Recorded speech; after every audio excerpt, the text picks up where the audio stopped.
Thank you everyone for tuning in to our second tutorial around Indigenous Peoples Atlas of Canada, kindly sponsored by Husky.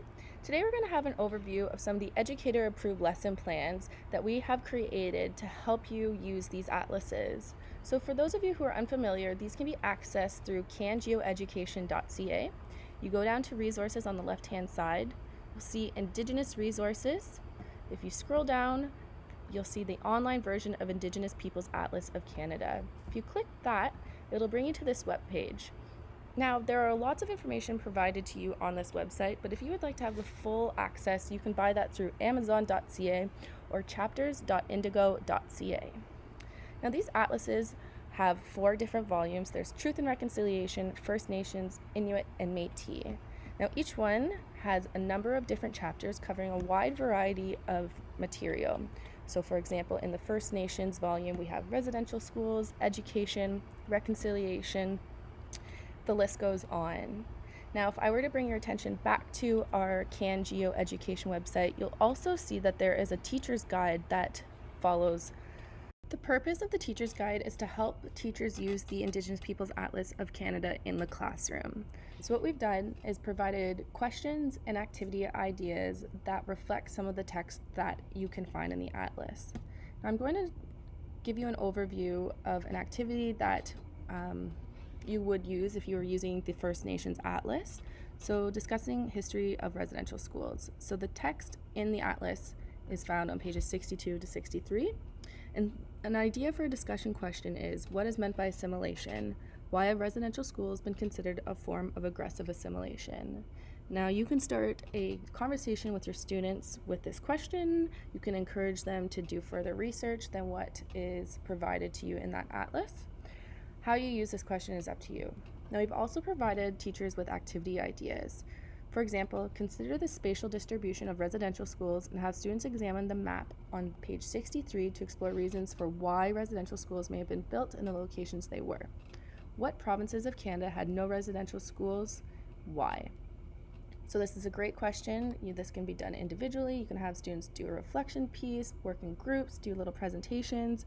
We really just are trying to scaffold here, help students think outside the box while using facts, but also helping them create a better understanding for why this occurred. Now today we're going to have a look at our symbols lesson plan at the bottom of our online classroom here. You can access this resource on our online classroom, so onlineclassroom.cangeoeducation.ca. Before we begin, I would like you to take a minute to see if you can identify the different symbols that are included in our logo. There's a number of different symbols there, and I'm going to just give you about 15 seconds to see if you can identify a few of those.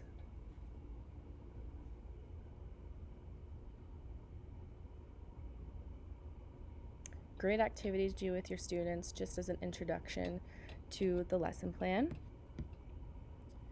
Now, hopefully you've been able to recognize a few symbols that are in that logo, and I'm just going to go over a few of those with you.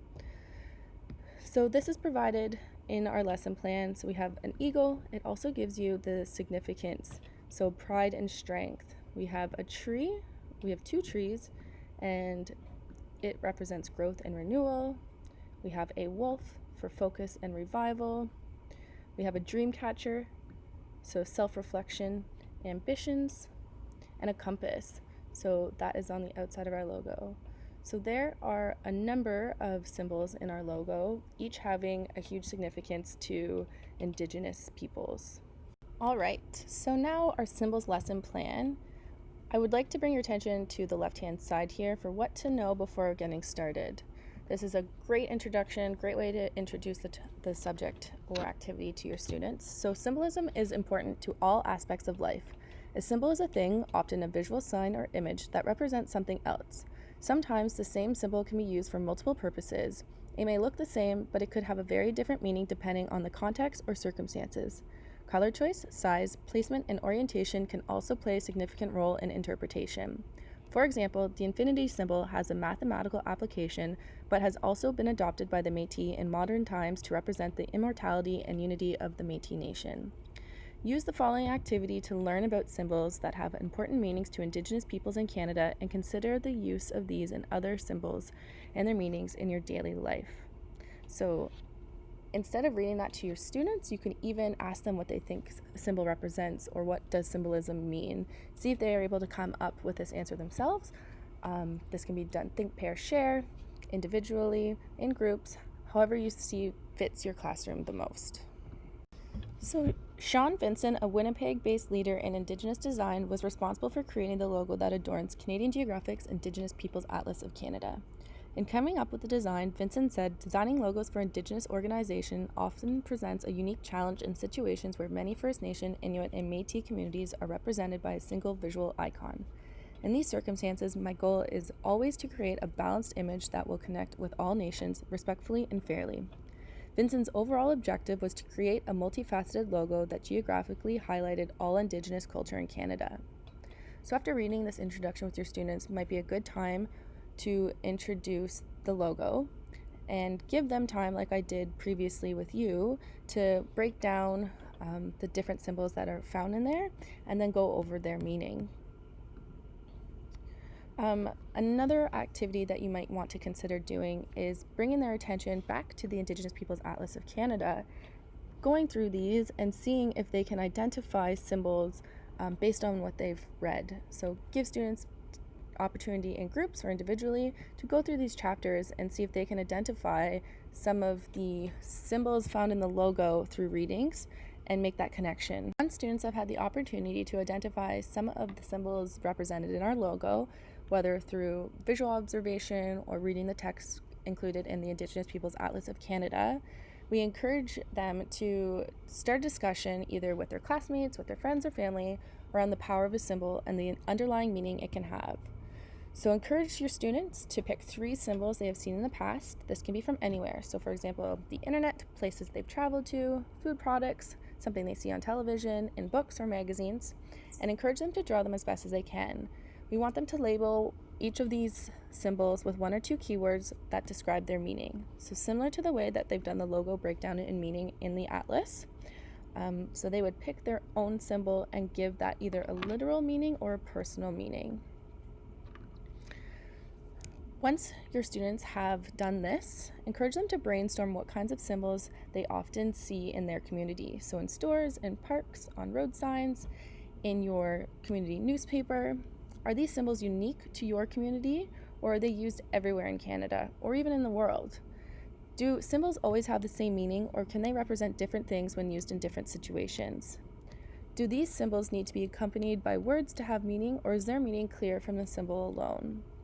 Have them reflect on the previous drawings that they've done, so the symbols they've just chosen and given meaning to, and draw their attention specifically to that question. Now, is there a literal meaning, or was that a personal meaning, and does that apply to every symbol that they see? There are many ways to engage in further discussion with your students when discussing symbols and symbolisms. A great way to do that is to compare the different symbols that they've identified in their community or on TV or in newspapers with those that are found in the Indigenous Peoples Atlas of Canada.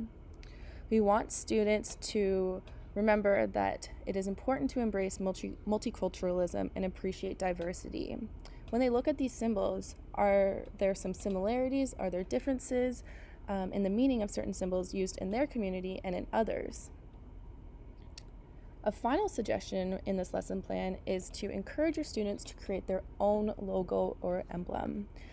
So give them time to brainstorm and create a logo that represents their life history. Think of the different aspects in their life that shape their identity and are important to them. Think of where they are from, where they have been, and where they are going. You want students to reflect on the people that have had huge influence on their life journey and the lessons they've cherished along the way.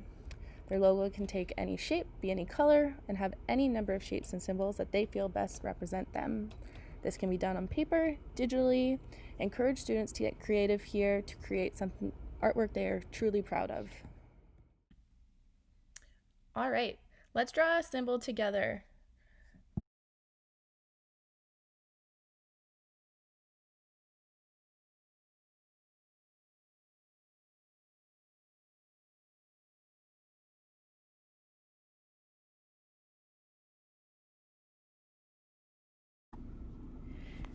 CanGeoEducation would love to see what you've created. Share and tag your symbols at CanGeoEDU.